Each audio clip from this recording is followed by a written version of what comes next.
Alright, welcome back guys to another WWE Monday Night Raw review for July 2nd, 2012. And this show was just... You felt the bang yeah. on the show. Yeah, you didn't really feel the bang at all for this. It was just kind of boring for me. I'm kind of missing John Laurinaitis, honestly, right now. Yeah, I think he really brought a lot more to the show than people gave him credit for. Yeah, but just so much heat. And definitely. I don't know, the matches didn't really click. The main event was alright, I guess, but even that didn't really save the show for me. I just thought it was really average, and I kind of got bored for some of this stuff. Like we were saying, like the intro was, decent, I thought. Like the first part, especially like, Jericho and D-Bry having a little discussion. That was cool. But, I mean, all the guys coming out for the promos. And I mean, Teddy Long's the general manager here tonight. He's going to be the general manager for tomorrow's SmackDown.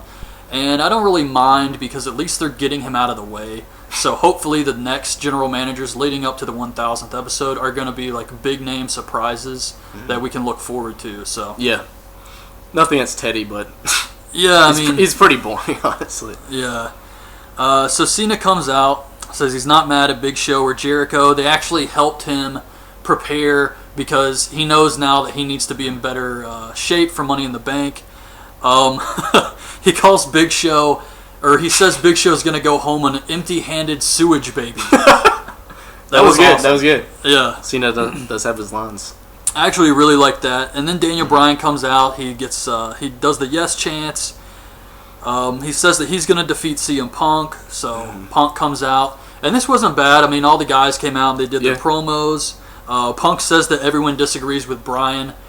He says, Cena, do you disagree? Yeah. Lawler. And then the yes chants just proceed like all the way to the crowd. Yeah, Lawler has a microphone and he stands up and says, yes, I disagree. And then he says, what about the popcorn guy? And I was expecting like a funny moment where the popcorn guy just pulls out a microphone and says, yes, I disagree. But so they continue with this. Jericho comes out and Punk calls him Bon Jovi. That was really good, actually. Yeah, that was pretty good. Jericho was pretty funny, I thought, right there. He like called D-Bry out on not having more than one catchphrase. And he goes through all of his catchphrases. It's true. And it was like just perfectly intentional just to like show D-Bry up right there. Oh, that was awesome. He says that he's going to win because he invented Money in the Bank. He says no one's going to tell him otherwise. So Kane comes out. The pyro scares Daniel Bryan again. And he just walks in and says otherwise. Kind of lame. That was lackluster. Yeah. Big Show comes out, but on his way to the ring, Bryan attacks Cena. They all start fighting. Big Show's the last man standing here. But it was okay. I mean, it kind of felt like a go-home show at this point because everybody was doing their thing, trying to get all the angles in. And still got, 2 more weeks to fill? Yeah, I think the 15th. And then we get the first real match, which is the Primetime Players with Cody Rhodes, David Otunga versus Kofi, Truth, Santino, that was an awkward setup right there. But, oh my god. God, man, it just... Oh, yeah. The Christian dance. Yeah, just... Oh, man, I don't know. It's just so weird to see Christian with this band of... He's like... I just think he's naturally like one of the biggest heels in wrestling, honestly. And it just seems so bizarre to see him. Yeah, just uber babyface mode right there. I mean, he was super babyface. This was an entire super babyface segment, and oh man, I don't know. It didn't work for me. Another thing about this match is AEW is wearing a microphone the entire time, so you can hear everything he says. Right. And it was just weird. Like usually, it's just been when he comes out initially, like announces the guys, but now I guess that's just a new thing they're going with. Yeah, he's like, "Stay down, Kofi." Yeah, it's. That's the first time I've ever seen that. He takes the Primetime Players and leaves with them. He says they don't need this. Yeah, then Cody out. leaves. So Otunga's left. Brodus Clay comes out because they've been feuding, and Otunga has nowhere to run. He gets hit with the Cobra and loses the match. And then Christian hits the kill switch. Brodus hits the splash, and they all bring the kids out to dance. And then, but honestly, for a little while, it looked like Christian just didn't want to do the dance, like he felt horrible about it or something. Yeah. Like an idiot, and then he just finally, I guess, broke down and just... I don't know if he was just being sarcastic with it or what, but it was just funny. I personally think that Christian may have been reluctant to do the dancing. Yeah. And that's why he was kind of off about it, but they told him to.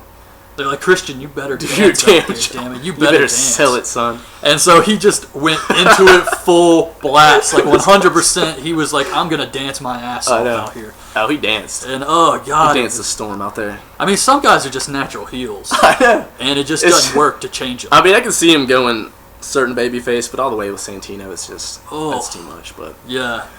Just seeing him with those guys. I hope it's just like a passing phase. I'm sure he'll turn heel again pretty soon. Yeah, I hope so. So Del Rio's asking Teddy about his title shot. Teddy says the board has decided he's number 1 contender and will face Sheamus at Money in the Bank. Teddy says, I'm going to put you in a match tonight, but I won't tell you who your opponent is, which is the exact reason Teddy got fired in the first place, was for this type of behavior. And then they show like the 1000th moment of Raw, which is Shane McMahon training Vince for the Rumble. That is epic. That was good stuff. That is art right there. Vince chasing chickens around. It was just so crazy to see. It was weird. And like Shano in the back of the limo with like the umbrella up and everything. Like, in the snow. I hate Austin. It's like, I hate Austin. That was awesome. Then we get Del Rio versus Sin Cara. Kind of. Man, that sucks. I honestly, I always like seeing Sin Cara do, his moves. He didn't even get his intro. He did. He didn't even get to do like a little flip off the ropes or anything. So I thought it was kind of disappointing. Del Rio just attacks him, beats him up, puts him in the armbar, and Sin Cara's tapping out. Yeah. And Del Rio really just squashes him here. And real life heat too, basically, according to what it was. Mystico probably will be packing some heat later on. That's probably true. Pistol whip him. But yeah, I mean, he just got squashed here. So yeah. Daniel Bryan brings AJ a rose and apologizes. She says he never cared about her and she's going to be with Punk later.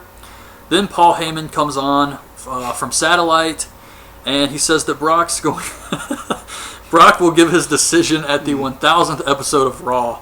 But we could have swore they said he was going to be on the show. Yeah, I thought he was going to be on like this episode this week, but yeah, that's what I thought. So I don't know what happened. They're saving it until the 1000th. But Heyman says that Triple H wants to lose, so he has an excuse to never have to wrestle again, and that if they do wrestle, it's not going to be a match, it'll be a mercy killing. I like that.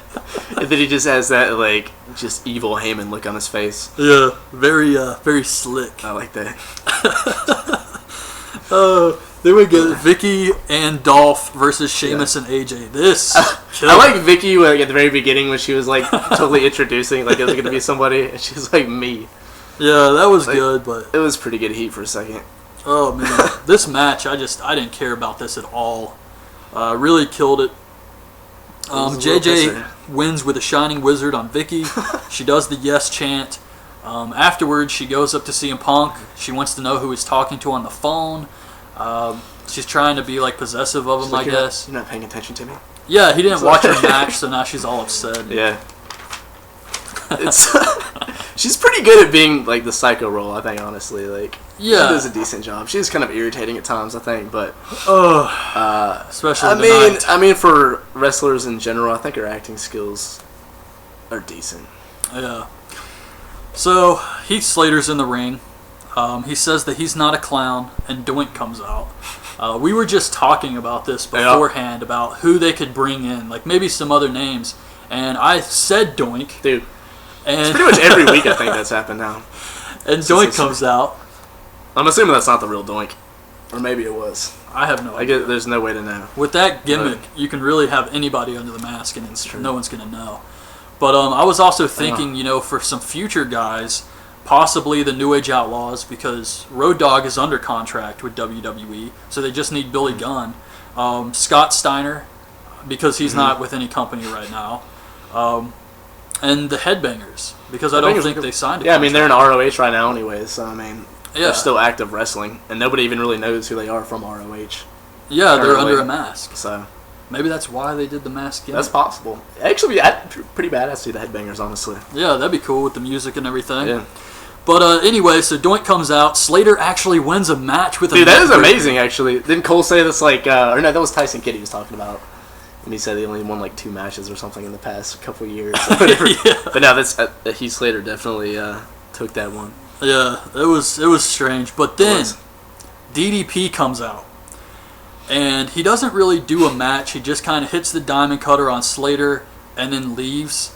And I thought it was alright. I know one of my subscribers, Robert A. Strickland, probably popped huge for this, being a DDP fan. And I was a DDP fan also. Yeah. But for some reason, they chose this music that was just shit. Right. And, like, I mean, I guess we're just used to the old, like, Nirvana-esque theme song. Yeah, the self-high five. Right. And you actually mentioned the fact maybe they couldn't use it because it's so much like Smells Like Teen Spirit. Yeah, I mean, it's really close to it, so who knows if there's some sort of... Yeah, I mean, that could be the case, with that, but I don't know. I think that if they used it for so many years in WCW, and WWE could use it, and all of this is just for nostalgia anyway, let him use the WCW music. Right. I wish they would have had, like, a match, but it was cool. I mean, it did a couple, you know... I mean, it would have been cool to have the match also, but I mean, this way we get Doink also, so it's kind of like two superstars in one night. And Heath Slater actually pulled the DDP thing at one point. Like, pretty ridiculous. Yeah. Oh, man. But it was still cool to see him. I guess I expected more. I thought I would like pop huge for this, and really it didn't do much for me. I think so far Vader's been my favorite, like, pound for pound with this whole match. Sid was cool, too. Vader definitely delivered a match. He did, man. He went like the entire way. Sid just went powerbomb. He's like, I'm the master and the ruler of the world. Oh, man. So then we get Big Show versus Kane in a no DQ match. Kane holds up the chair and Big Show spears him. That looked really goofy. That's like the slowest match I've seen in a long time. Oh, boy. But Big Show hits a chokeslam on the chair, gets the win. I mean, they're both in Money in the Bank, but... they're pushing Big Show here, I guess, because he's feuding with Cena. Then Eve returns. She tries to act nice to Teddy. He gives her a name tag. She comes up to AJ, tells her to go sit in a corner and cry. AJ says, I'll show you how to get attention. So you instantly know she's going to do something crazy tonight. I thought maybe she would set CM Punk on fire or something like that. But that was very like soap opera-esque, too, that little scene back there. Yeah. But it's cool to see Eve back. Yeah. Another 1,000 Raw moment is DX invading WCW. It seems like they show that a lot. Yeah, I've seen this way too many times, but you know they're going to bust it out again. Then we get Tyson Kidd versus Tensai, and this was really, really short. So I mean Tyson Kidd won this thing, but that's 2 matches in a row for him. Yeah. Correct? He beat Jack Swagger. Possibly getting a push? I hope so. I know D-Bry was supporting it, but... yeah. But yeah, that was interesting. I hope so, and you know that Money in the Bank, he's going to be a bump machine. He's going to be taking the crazy bumps, and hopefully fans and the people backstage will take notice of him because of this, and he will get a push. He does have the athletic ability, honestly. Yeah. I mean, Tensai charges the corner, he rolls him up and gets the win, and that was the match, really. And then just destroying, what's his name? Sakamoto. God, man, that guy just seriously takes, like, slap after slap to the face. It's like, he's, like, prying his mouth open and everything. Oh, my God. It's pretty ridiculous. Yeah, it sucks. No good for him. Sakamoto's not digging this feud, this new angle at all. Then this was probably the best moment of this entire show, and that was Chris Jericho and Daniel Bryan backstage. That was cool. Talking about their jackets and doing their catchphrases. How ridiculous their jackets are. God, that was great. Cena tells Punk he will listen to him out there, and then we get the main event, Daniel Bryan and Jericho versus Punk and Cena. Jericho makes this insanely goofy face when he hears Cena's music hit.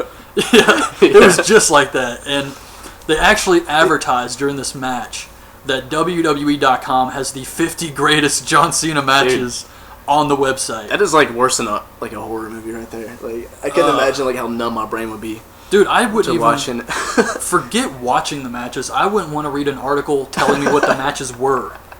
Like it's crazy. And they came up with 50 of them? Yeah.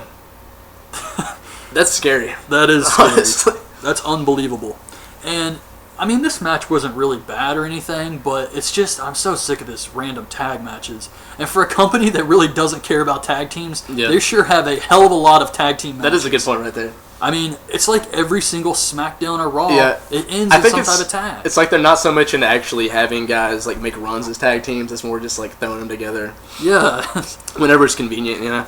It doesn't work, and it's just getting really old. It's been old for a long time. Oh, yeah. But, that was my big complaint here.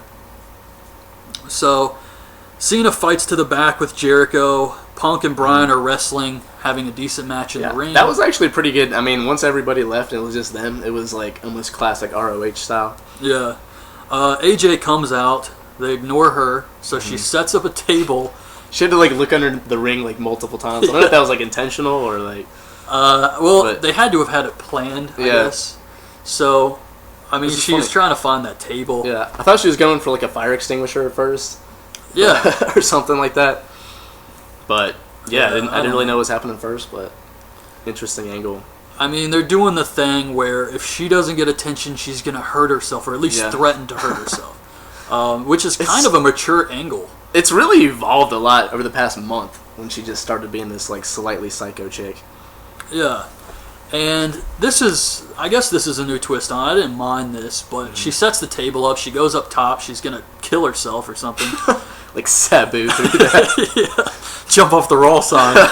And so Daniel Bryan tries to stop her, and then CM Punk tries to stop her, and she kisses him, pushes him off, and he falls into Bryan. They both go through the table, and then she just does the yes chant. And, didn't see it coming, but yeah, I mean that's it. It's the same thing if she did like cut herself or something like that. I mean that's what they could be like the new level they start taking it to. See, that's not PG though. It's definitely not PG. Maybe in the Ministry of Darkness days they could have done something like that. Yeah. Oh man, but that was it. That was the show, and then for some bizarre reason, when it went off the air, they had some type of commercial. Like the commercial of like Vince telling Cena of like whenever the 3 hours gonna start, they had to be there 8 o'clock. That's what he said. Yeah, I couldn't even he said remember. 8, and then like Cena had his like headphones on or whatever. So he's telling the WWE office. I thought it was kind of a funny commercial, honestly. It wasn't bad. And Kane was like sitting there saying something about making a cake, which I gotta make a cake. The only thing that struck me as odd was the fact that Big Show is in this, and he's wearing his new like heel gear. Clothes. Yeah. So he's in heel mode, and his entire reason for turning heel was so he didn't do shit like this anymore. And he's in the commercial. It just What do you guys think? That's what they do. Yeah, I mean it was an okay show, I guess, but it had slightly a lot bad. I don't know. I hope they start doing something. I don't know. It's just it was below average. Yeah. That's what I would say, but I don't know. Not much energy to it, but yeah, I think that damn Ziggler Sheamus match really killed it for me. And seeing Christian come out with those goofballs, that was really bad. It seems like it took a downward spiral from there. Yeah. Although honestly, it seems like the crowd was into it tonight. Like slightly more than usual, not like the WrestleMania or like Long Island crowd or anything. Yeah, I have to say that too because they were definitely into every single thing. Yeah, the AJ angles, all the yes chants and stuff, and there was a lot of yes chants. Definitely. So, but yeah, that's it, guys. I hope you like our review of this week's Raw episode. Leave your thoughts on this week's episode in the comments below, and thanks for watching.